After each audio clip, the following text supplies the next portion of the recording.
ನಮಸ್ತೆ ವೀಕ್ಷಕರೇ, ಇವತ್ತಿನಿಂದ ಏಪ್ರಿಲ್ 1 ಹೊಸ ಆರ್ಥಿಕ ವರ್ಷ ಆರಂಭ. ಜೊತೆಗೆ ದುಬಾರಿ ದುನಿಯಾ ಕೂಡ ಏನು ಸ್ಟಾರ್ಟ್ ಆಗಿದೆ ಅಂತಾನೆ ಹೇಳ್ಬೋದು. ಯಾಕಂತಂದ್ರೆ ಸರ್ಕಾರ ಬಜೆಟ್ ನ ನಂತರ ಒಂದಾದ ಮೇಲೆ ಒಂದು ಬೆಲೆ ಏರಿಕೆ ಅಂತಂದ್ರೆ ಇವತ್ತಿನಿಂದ ಹಾಲಿನ ದರ ಇರ್ಬೋದು, ವಿದ್ಯುತ್ ದರ ಇರ್ಬೋದು, ATM, ಟೋಲ್, ಹೊಸ ಏನು ವಾಹನವನ್ನ ಪರ್ಚೇಸ್ ಮಾಡ್ತೀನಿ ಅಂತಂದ್ರೆ ಅದರ ದರ ಇರ್ಬೋದು, ಪ್ರತಿ ಒಂದು ಅಫಿಡವಿಟ್ ಇರ್ಬೋದು, ಪ್ರತಿ ಒಂದರ ದರ ಕೂಡ ಏರಿಕೆ ಆಗಿರುವಂತದ್ದು.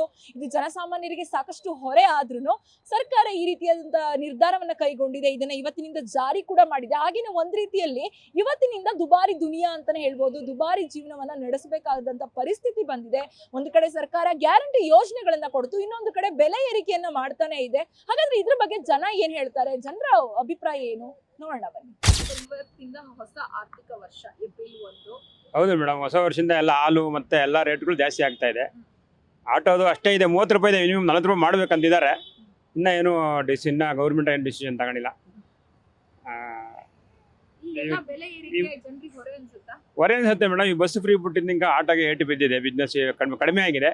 ಈಗ ಆಟೋ ರೇಟು 40 ರೂಪೀಸ್ ಮಾಡಿದ್ರು ಜನ ಎತ್ತಕ್ಕೆ ಹಿಂದೆ ಮುಂದೆ ನೋಡ್ತಾರಲ್ಲ, ಅದಕ್ಕೆ ಬದಲಾಗಿ ಸ್ವಲ್ಪ ಗ್ಯಾಸ್ ಕಡಿಮೆ ಮಾಡ್ಬಿಟ್ಟು ಅದೇ ರೇಟ್ ಇದ್ರೆ ಒಳ್ಳೇದಾಗುತ್ತೆ ಜನಗಳಿಗೆ ಎಲ್ಲರಿಗೂ. ಹೌದು ಮೇಡಮ್, ಕಮ್ಮಿ ಮಾಡ್ರೆ ಅದೇ ಇರಲಿ ಮೇಡಮ್, ಪರವಾಗಿಲ್ಲ. ರೇಟ್ ಜಾಸ್ತಿ ಮಾಡಿದ್ರೆ ಜನಗಳೆಲ್ಲ ಬಸ್ಸಿಗೆ ಹೋಗ್ತಾರೆ, ಮತ್ತೆ ಇನ್ನೂ ಏಟು ಬೀಳುತ್ತಲ್ಲ ನಮ್ಮ ಆಟೋದವ್ರಿಗೆ. ಅದಕ್ಕೆ ಸ್ವಲ್ಪ ಗ್ಯಾಸ್ ಇಳಿತಾಯ ಮಾಡಿದ್ರೆ ಒಂದು 5 ರೂಪಾಯಿ ಲೀಟ್ರ್ ಮೇಲೆ ನಮಗೆ ಸಾಕು, ಇಷ್ಟೇ ಸಾಕು, ಮಿನಿಮಮ್ 30 ರೂಪಾಯಿ ಸಾಕು. ಇವತ್ತಿಂದ ಟೋಲು, ATM, ಹಾಲು, ಕರೆಂಟ್ ಎಲ್ಲ ರೇಟ್ ಜಾಸ್ತಿ ಆಗ್ತಿದೆ. ಏನು ಹೇಳಿದೆ ಮೇಡಮ್, ಸರ್ಕಾರ ಫ್ರೀ ಕೊಡ್ತಾವ್ರೆ ಎಲ್ಲರಿಗೂ. ಬಸ್ ಫ್ರೀ ಕೊಡ್ತಾವ್ರೆ, ಅಕ್ಕಿ ಫ್ರೀ ಕೊಡ್ತಾರೆ, 2 ಸಾವಿರ ಫ್ರೀ ಕೊಡ್ತಾವ್ರೆ. ಮತ್ತೆ ಹೊರೆ ಗೌರ್ಮೆಂಟ್ ದುಡ್ಡು ಬೇಕಲ್ಲ, ಹೊರೆ ಆಗೇ ಆಗುತ್ತೆ ಜನಗಳ ಮೇಲೆ. ಅದು ಫ್ರೀ ಕೊಡೋದು ನಿಂಕ ಜನಕ್ಕೆ ತೊಂದರೆ ಆಗುತ್ತಲ್ಲ, ಗೌರ್ಮೆಂಟ್ ದುಡ್ಡು ಬೇಕಲ್ಲ, ಏನೋ ಒಂದು ರೇಟ್ ಜಾಸ್ತಿ ಮಾಡ್ತಾರೆ, ಫ್ರೀ ಕೊಡ್ತಾರೆ ಅಷ್ಟೇ. ಹೌದು, ಕಿತ್ಕೊಂತಾರೆ ಮೇಡಮ್. ನಾವೇನು ಗೌರ್ಮೆಂಟಿಂದ ಏನು ನಮ್ಗೆ ಆಟೋದವ್ರಿಗೆ ಏನೂ ಇಲ್ಲ. ಸ್ವಲ್ಪಗೆ 1 ರೂಪಾಯಿ ಇಲ್ಲ. ನಮ್ಮ ಮನೆಯವರು ಇವತ್ತು ಬಸ್ ಹತ್ತಿಲ್ಲ, ಇನ್ನು ನಾನು ಹತ್ತಿಲ್ಲ ಫ್ರೀ ಬಸ್. ಆದರೆ ಆಳೋ ಗೌರ್ಮೆಂಟು ಈ ಕೆಲಸ ಮಾಡುತ್ತೆ ಅಂತ ಯಾರು ಕನಸಲ್ಲೂ ಅಂದ್ಕೊಂಡಿರಲಿಲ್ಲ. ಇವರು 2,000 ಕೊಡೋಕೆ ಹೋಗಿ ಈಗ ಇಡೀ ಜನಾಂಗಕ್ಕೆ ಒಂದು ದುಬಾರಿ ಜೀವನ ನಡೆಸೋದು ಮಾಡಿಕೊಟ್ಬಿಟ್ಟಿದ್ದಾರೆ. ಇದರ ಜನಗಳಿಗೆ ಇದರಿಂದ ತೊಂದರೆನೇ ಹೊರತು ಈ ಸರ್ಕಾರ ಬಂದು ಏನು ಒಳ್ಳೇದಂತೂ ಮಾಡ್ತಾ ಇಲ್ಲ. ಏನೂ ಮಾಡೋಕ್ಕಾಗಲ್ಲ. ಅವರು ಅಧಿಕಾರದಲ್ಲಿದ್ದಾರೆ, ಅವ್ರನ್ನ ನಾವು ಮಾತಾಡೋಕ್ಕೆ ನಮ್ಗೆ ಹಕ್ಕಿಲ್ಲ. ಅವರು ಜನ ಆರಿಸಿರೋದ್ರಿಂದ ಅವರು ಅಧಿಕಾರ ನಡೆಸ್ತಾರೆ, ಅದನ್ನು ದುರ್ಬಳಕೆ ಮಾಡ್ಕೊತಾ ಇದ್ದಾರೆ ಅಷ್ಟೇ.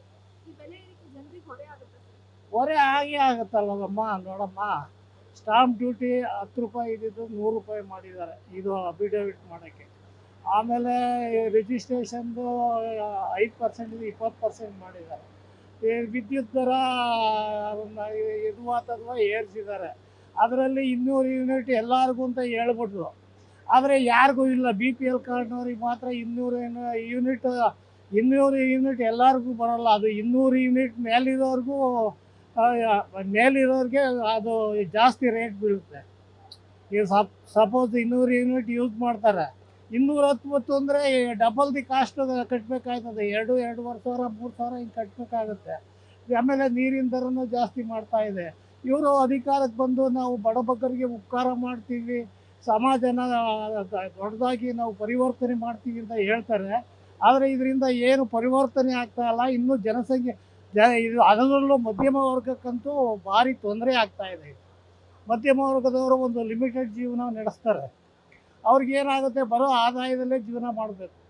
ಒಂದು ಸಂಬಳ, ಒಂದು ಉದ್ಯೋಗದಲ್ಲಿ ಇರ್ತಾರೆ.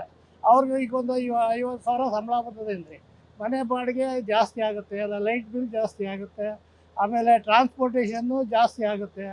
ಎಲ್ಲವುದು ಜಾಸ್ತಿ ಆದಾಗ ಅವನಿಗೆ ಹೊರೆ ಬಿದ್ದೇ ಬೀಳುತ್ತೆ, ಅವನಿಗೆ ತೊಂದರೆ ಆಗೇ ಆಗುತ್ತೆ.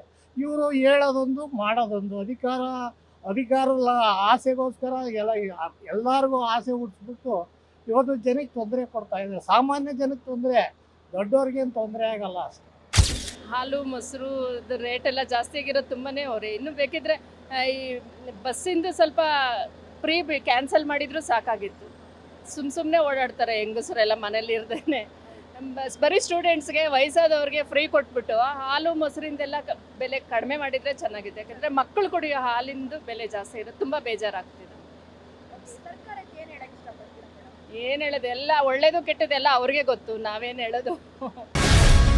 ಗ್ಯಾರಂಟಿ ನ್ಯೂಸ್, ಸುದ್ದಿ ಖಚಿತ, ನ್ಯಾಯ ನಿಶ್ಚಿತ.